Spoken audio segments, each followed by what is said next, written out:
రోడ్డెక్కిన BJP panchayat అంటూ ఇక పార్టీలలో ఉండేదే ఇది ఎప్పటికీ. కానీ బీజేపీలో ఏంది, ఎందుకంటే వీళ్ళు సిద్ధాంతానికి కట్టుబడి మాత్రమే పనిచేస్తారు. పైగా కొంత డిసిప్లిన్ ఉంటుంది. హైకమాండ్ అంటే భయం ఉంటుంది, డిసిప్లిన్ ఉంటుంది. కాబట్టి వీళ్ళు అంత ఈజీగా పార్టీకి నష్టం చేకూరేటువంటి అంశాల మీద ఆలోచించి మాత్రమే మాట్లాడతారు, చేతలు ఉంటాయి అని చెప్పి అనుకుంటుంటాం. కానీ ఇక్కడ చూడండి, ఈటల ఏడుపై బీజేపీకి శాపం. ఇది కొంతమంది ఖండిస్తారు, కొంతమంది ఏకీభవిస్తారు. నేను మాత్రం పక్కా ఏకీభవిస్తాను. అయ్యో అన్న గంత మాట అంటివి అంటే ఒక బీసీ నాయకుడు ఎస్ కావచ్చు, కానీ ఈయన బీఆర్ఎస్లో ఉన్న ఇదే కథ, ఇగో బీజేపీలో ఉన్న ఇదే కథ. ఈటల రాజేందర్కు ఒక రకమైనటువంటి అహంకారం. అది మళ్ళీ కష్టపడ్డోనికి, ఉద్యమంలో ఉన్నోడికి ఆ మాత్రం ఉండదు అంటే ఉండొచ్చు. అది ఆత్మగౌరవం అయితే బాగుంటుంది, సెల్ఫ్ రెస్పెక్ట్ అయితే బాగుంటుంది, అది ఆత్మవిశ్వాసం అయితే చూడడానికి అందంగా ఉంటుంది. కానీ అది అతి విశ్వాసం లెక్క కనిపిస్తుంది. నా అంతటోడు లేడు అని అనిపిస్తుంది. కేసీఆర్ ఒక్కందేనా జెండా, మా జెండా ఇది, మాది కూడా జెండా అని అన్నాడు చూసిరా, అక్కడనే చాలా అయిపోయింది ఆయన. అది మరి ఆత్మగౌరవం అహంకారమా అంటే నో డౌట్ అహంకారం. అది నువ్వు పార్టీ పెట్టు కదా, ఎవడద్దన్నాడు? ఇప్పుడు ఎవరో పెట్టిన పార్టీలో పోయి ఆ గొడుగు కింద ఉండి ఈ గొడుగుని ఒక్కంది కాదు నాది అంటే ఇది ఎట్లుంటుంది అంటే, ఒక కంపెనీలో పనిచేస్తారా, ఒక కంపెనీలో పలానా కంపెనీలో పనిచేస్తారు, అదేదో కంపెనీ పేరు అనుకుందాం XXX ఏదో, లేకపోతే XYZ. ఆ కంపెనీలో పనిచేసినంత మాత్రాన, కంపెనీని అభివృద్ధిలోకి తీసుకొచ్చినంత మాత్రాన, కంపెనీని లక్షల్లోంచి టర్న్ ఓవర్ కోట్లలోకి తీసుకుపోయినంత మాత్రాన కంపెనీ అయితే నీది కాదు కదా. కష్టం నీది అయి ఉండొచ్చు, దాంట్లో నీకు భాగం రావాల్సిందే, ఖచ్చితంగా నీకు రావాల్సినటువంటి పర్సంటేజ్ నీకు ఉండాలి. కానీ అసలు కంపెనీనే నాదంటున్నావు చూడు, అగో గాఢ మోసం ఉన్నది. అసలు ఈటల రాజేందర్ మనస్తత్వంలో అక్కడ దెబ్బ ఉన్నది. ఈ జెండా ఒక్క కేసీఆర్దే కాదు, బీఆర్ఎస్ జెండా మాది కూడా అని అన్నప్పుడు జెండా నీది కావచ్చు, కానీ కంపెనీ నీది కాదు. కష్టపడ్డోంది జెండా అవుతుంది అని అంటే పెట్టినోంది జెండా అవుతుంది లెక్కకైతే. నువ్వు కొత్తగా బయటకు వచ్చినప్పుడు పార్టీ పెట్టాల్సింది. ఆడ చక్కగా ఉన్నావా అంటే ఆడ గవే కథలు ఆయనతో ఆడికెళ్ళి బయటకి తీసి అవతల పాడేసినట్టు చేసుకుంటుంది. అంటే బర్తరఫ్ చేయగానే ఎమ్మెల్యే పదవి కూడా రాజీనామా చేసి హుజురాబాద్ బై ఎలక్షన్కి తెరదీస్తుంది. సో అది ఉన్నప్పటికీ ఇక్కడ బీజేపీల కన్నా వచ్చి చక్కగా ఉన్నవా నాయన అంటే ఇండ్లు ఉన్నటువంటి నాయకులని ఆగం చేసుడు. నా అంతటోడు లేడు, కొంత విర్రవిగే గుణం ఉన్నది. నా అంతటోడు లేడు, నాకు అంతా తెలుసు, నేను మంత్రిగా పనిచేసిన ఈ రాష్ట్రానికి, ఎస్ ఉండొచ్చు, మీ అనుభవం ఉండొచ్చు. కానీ నీకై నువ్వు పార్టీ పెట్టి ఎన్ని మాట్లాడినా చూడడానికి వినడానికి అందంగా ఉంటుంది. కానీ వేరేటోళ్ళ పార్టీలకు పోయి ఆ పార్టీలో ఉన్న నాయకులని తొక్కేయాలనో, లేకపోతే ఏదన్నా ఒక రకంగా ఆపేయాలనో, లేక కంప్లైంట్ ఇవ్వాలనో ఏదోటి చేస్తున్నటువంటి ఆలోచన చూసిరా, అది పెద్ద తప్పు. అక్కడ అసలు మోసం ఉన్నది. బండి సంజయ్కి ఈటల రాజేందర్కు పడకపోవడానికి కారణం కూడా అదే.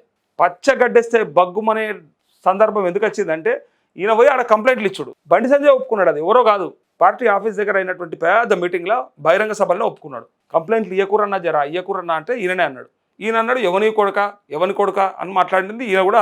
ఆ సందర్భం కూడా చూస్తాం. అయితే ఇక్కడ తన తప్పిదం ఏముందయా అంటే, మనిషి మంచోడే, పని బాగానే చేస్తాడు, ప్రజలకు సేవలు బాగానే అందిస్తాడు, అందుకే కంటిన్యూగా గెలుచుకుంటూ వస్తున్నాడు. మా అంటే మొన్న గజ్వేల్ ఓడిపోయిండు, హుజురాబాద్లో ఓడిపోయిండు, కానీ మళ్ళీ ఎంపీగా గెలిపించారు, అది వేరే విషయం. కానీ తనకి ఒక రకమైనటువంటి దురస్వభావం అలవాటు అయింది.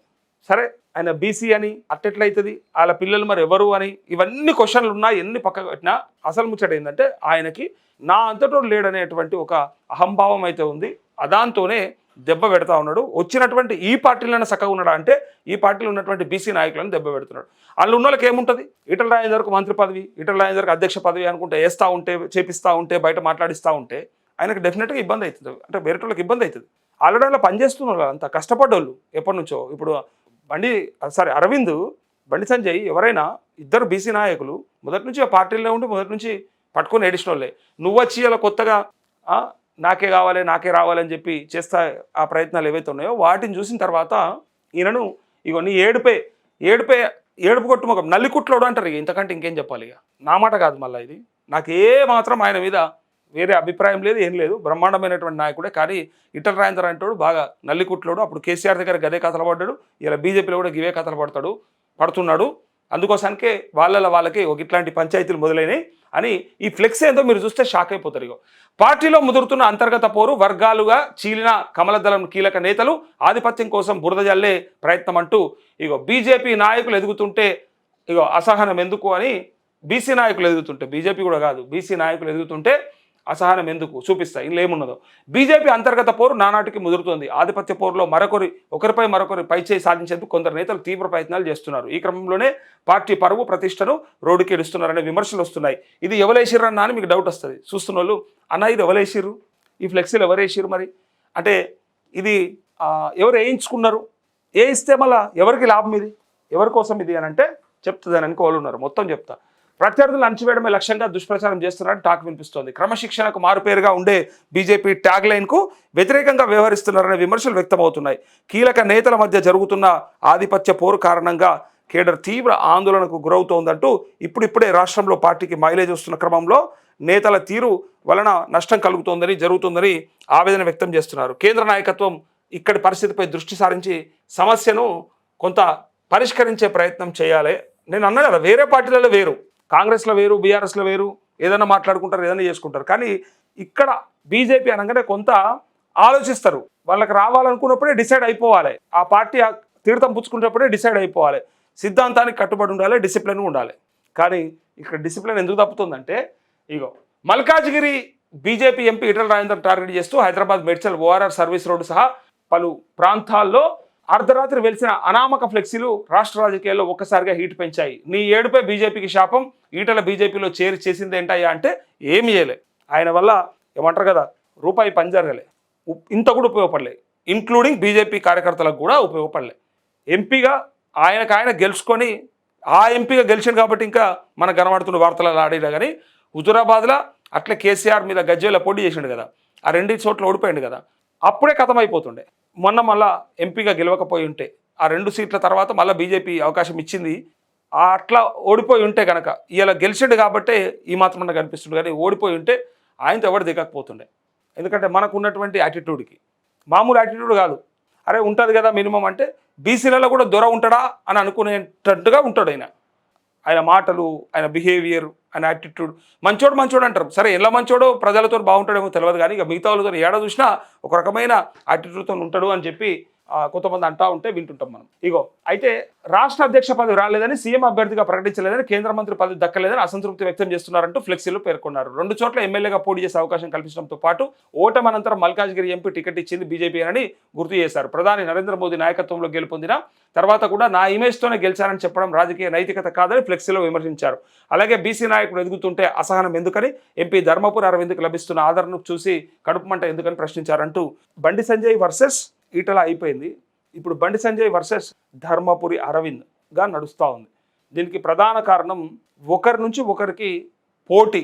నాకు అడ్డం అరవిందే అని ఈటల భావించడం, నాకు అడ్డం ఈటలే అని అరవింద్ భావించడం. ఈ ఇద్దరి మధ్యలో ఒక బీసీ నాయకుడికి బండి సంజయ్ని తప్పిస్తే ఒకరికి వస్తుంది కాబట్టి అది ఎవరికి అంటే వీళ్ళిద్దరి పేర్లే వచ్చినాయి. వీళ్ళిద్దరే ఒకరి మీద ఒకరు ఇక ఇట్లా అంటే ఉంది, వాళ్ళకు బయట కూడా కనిపిస్తూ ఉంది, వాళ్ళ మాటల్లో చేతల్లో తెలిసిపోతూ ఉంది. కానీ దీన్ని వాడుకొని కరెక్ట్గా ఫ్లెక్సీలు వేయించారు. ఎవరేపించారు అనేది మీకు తెలిస్తే షాక్ అయిపోతారు. నేను అది కూడా చెప్తా.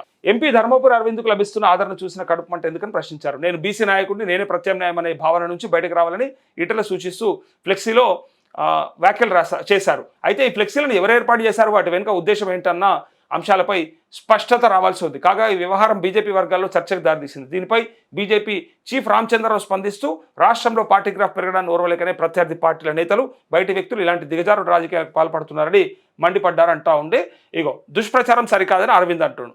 ఎంపీ ఈటలను టార్గెట్ చేస్తూ అభ్యంతరకర బ్యానర్లు వేయడాన్ని నిజామాబాద్ ఎంపీ ధర్మపురి అరవింద్ తీవ్రంగా ఖండించారు. దశాబ్దాలుగా ప్రజా జీవితంలో ఉన్న ఈటల సౌమ్యుడని, ఆయనపై దుష్ప్రచారం సరికాదని మండిపడ్డారు. అయ్యో వీళ్ళు చెప్పేటప్పుడు ఇట్లా చెప్తారు, అసలు ముచ్చట వేరే, వీళ్ళు చెప్పేటప్పుడు ఇట్లా చెప్పాలి. మళ్ళా చంద్రబాబు కదా నిన్న అన్నాడు చూడు, బక్కని నరసింహులు డిక్షనరీనే లేదు అని అన్నాడు. అంటే ఒక ప్రాంతం గురించి మాట్లాడేటప్పుడు జాగ్రత్తగా ఒళ్ళు దగ్గర పెట్టుకొని మాట్లాడాలి అని చెప్పి చంద్రబాబు నాయుడు అంటే మనం చూసినాం కదా. అనేటప్పుడు అనిపిస్తారు, చేసేటప్పుడు చేపిస్తారు. నాకు తెలిసి వీళ్ళిద్దరిట్లో లోకలు వేయించారు. వాళ్ళిద్దరిట్లా బండి సంజయ్ ఆర్ ధర్మపురి అరవింద్, ఈ ఇద్దరిట్లలో ఎవరో ఒకరు వేయించారు. అంటే వాళ్ళ కనుసన్నలనే జరిగింది, లేదా వాళ్ళ కార్యకర్తలు వీళ్ళ అభిష్టం మేరకే చేయించుంటారు. No doubt. నేను చెప్తున్నా కదా, ఈటల రాజేందర్ మీద ఇట్లాంటి ఫ్లెక్సీ వెలిసిందంటే బీజేపీలో పక్కా బండి సంజయ్ ఆర్ అరవింద్, వీళ్ళిద్దరి అనుయాయులో అనుచరులో ఎవరో ఒకరు మా అన్నను ఇట్లాంటవా అట్లాంటవా, మా అన్న ఇక అవకాశం దొరికింది అని చెప్పి కరెక్ట్గా టైం చూసేసారు. అది ఫ్లెక్సీల రూపంలో బయటకు వచ్చేది. కానీ వీళ్ళు మాత్రం నో అని చెప్తారు. ఎవరైనా అంతే కదా, వచ్చి రెచ్చగొట్టేది వాళ్ళే. నాయకులు ఎట్లుంటారు, లేలే దాడులు చేయాలని చెప్పి రెచ్చగొట్టేది వాళ్ళే. మళ్ళీ టైం మీదకి వచ్చి లేలే దాడులు మన సంస్కృతి కాదు, మేము ఖండిస్తున్నాం, ఇది ప్రజాస్వామ్యంలో జరగకూడనటువంటి చర్య లాంటి మాటలు అన్నీ కూడా చెప్తుంటే మనం వింటుంటాం. ఆయనపై దుష్ప్రచారం సరికాదని మండిపడ్డారు. కేంద్ర మంత్రి బండి సంజయ్కు తనకు మధ్య ఈటల గొడవలు పెడుతున్నారనే ప్రచారంలో 100% నిజం లేదని, తమ మధ్య సోదరభావం ఉందని స్పష్టం చేశారు. రాజకీయాల్లో ప్రజా సమస్యలపై ఆరోగ్యకరమైన చర్చలు ఉండాలి తప్ప వ్యక్తిత్వ హననానికి పాల్పడడం తగదన్నారు అంటూ ఇక్కడ బీజేపీ నేతలు ఖండిస్తున్నారు. ఇలా నేనేమంటున్నా, కేంద్రంలో అధికారంలో ఉన్నటువంటి పార్టీ అయిన బీజేపీకి సంబంధించిన ఫ్లెక్సీలు కడుతుంటే అసలు కట్టినోడు ఎవడు, పెట్టినోడు ఎవడు, అక్కడ ఎక్కడెక్కడ అవన్నీ కూడా వెలిసినాయి. ఆ సీసీ ఫుటేజ్ తీస్తే తెలిసిపోతుంది కదా, ఆ రికార్డు తీస్తే తెలిసిపోతుంది కదా.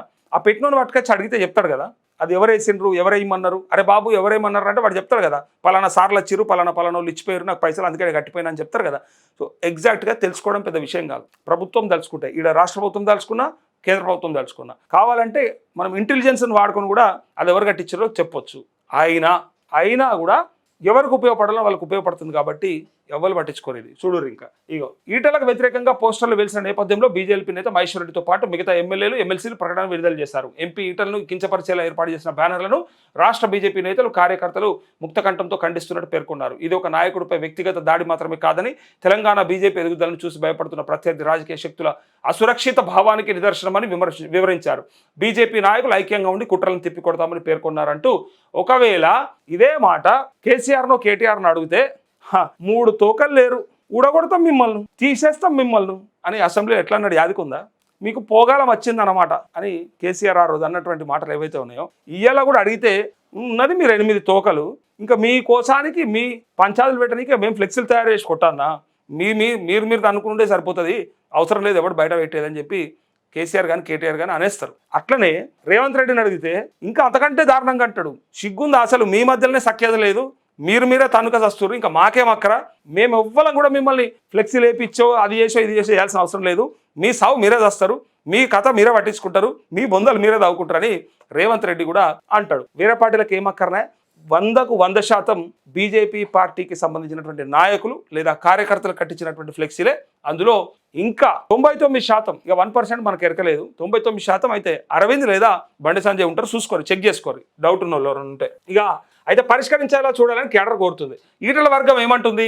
బీజేపీలో గత కొంతకాలంగా పాత కొత్త వివాదం రాజుకుంది. పార్టీలోని కొందరు తాజాగా ఎంపీ ఈటల రాజేందర్ లక్ష్యంగా తీవ్ర ఆరోపణలు, విమర్శలు చేస్తూ పోస్టర్లు వేశారు. ఇది కేంద్ర మంత్రి బండి సంజయ్ వర్గానికి చెందినవని కొందరు పనని ఈటల అనుచరులు ఆరోపిస్తున్నారు. నిజామాబాద్ ఎంపీ అరవింద్ ఈటల కొంతకాలంగా సాన్నిధ్యంగా ఉంటున్నారని, దీంతో వారి లక్ష్యంగా చేసుకొని వారి మధ్య గ్యాప్ వచ్చేలా పోస్టర్ను ముద్రించారని ఆరోపిస్తున్నారు. సుశీరా, ఇది బండి సంజయ్ మెడకు వైటట్టుంది తీసుకుపోయి. నాకు డౌట్ వస్తుంది, అసలే ఆయన కొడుకు జైల్లో ఉన్నాడు, అది నడుస్తూ ఉంది విచారణ.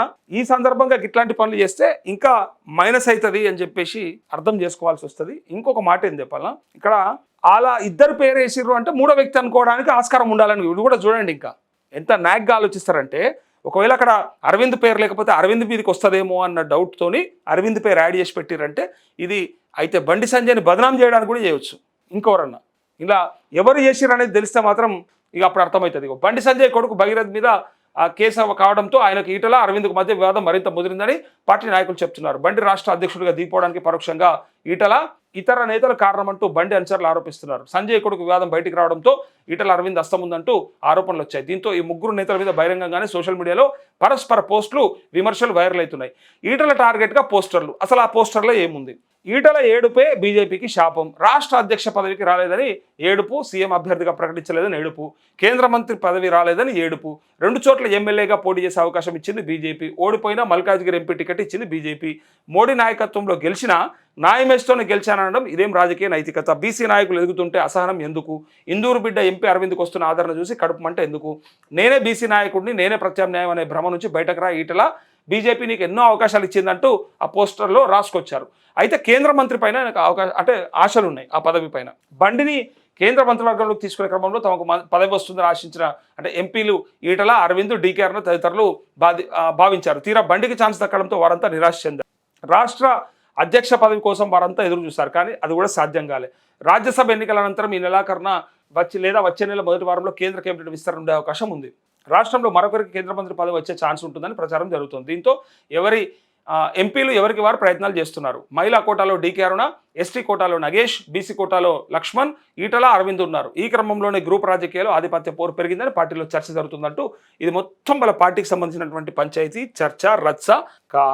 కానీ ఇది మొత్తం బీజేపీ కార్యకర్తల కష్టం మీద ఇంపాక్ట్ పడేటువంటి ఇష్యూ. ఇలా వీళ్ళు అనుకుంటే బాగానే ఉంటుంది, కానీ తీరా ఎవరైతే ఈ రాష్ట్రంలో ఎట్టి పరిస్థితుల్లో అధికారంలోకి రావాలని కష్టపడుతున్నారో, జెండా మోస్తున్నారో, తిరుగుతున్నారో, డబ్బలు కట్టుకొచ్చుకొని మీటింగ్లకు అటెండ్ అవుతున్నారో ఆ కార్యకర్తల కష్టం మీద ఇంపాక్ట్ పడే అవకాశం ఉంది, వాళ్ళకి ఇబ్బంది అయ్యే అవకాశం ఉన్నది. ఇలా వీళ్ళు బాగానే ఉంటారు, ఈ పార్టీ కాకపోతే ఇంకో పార్టీ, ఆ పార్టీ కాకపోతే ఇంకో పార్టీ, వీళ్ళు పార్టీలు మారుతారు, పదవులు తెచ్చుకుంటారు, ప్యాకేజీలు తెచ్చుకుంటారు, అన్ని బరాబర్ ఉంటాయి. నష్టపోయేది ఎవరయ్యా అంటే క్షేత్రస్థాయిలో కష్టపడేటువంటి బీజేపీ కార్యకర్త నష్టపోతాడు. ఆయన కష్టపడుతున్నాడు, ఫస్ట్ ఆయన కోసం ఆలోచించారు. ఎంతసేపు మీ పదవులు, మీ ప్యాకేజీలు, మీ కథలు, మీ కాంట్రాక్టులు గవేనాయిగా ఆలోచించరా? ఈ రాష్ట్రం ఏర్పడ్డ తర్వాత మరి 3 సార్లు ఎన్నికలు అయితే బీజేపీ ఎక్కడ కూడా ఇంపాక్ట్, ఒకసారి 1 సీటు, ఒకసారి 3 సీట్లు, ఒకసారి 8 సీట్లు. ఎన్నడు పోవాలి? 64 సీట్లకు ఎన్నడు రావాలి? ఇంకొక 40 ఏళ్ళు కావాలనా అని ఎలా అడుగుతా ఉన్నారు బీజేపీ కార్యకర్తలు. వాళ్ళకి సమాధానం చెప్పండి.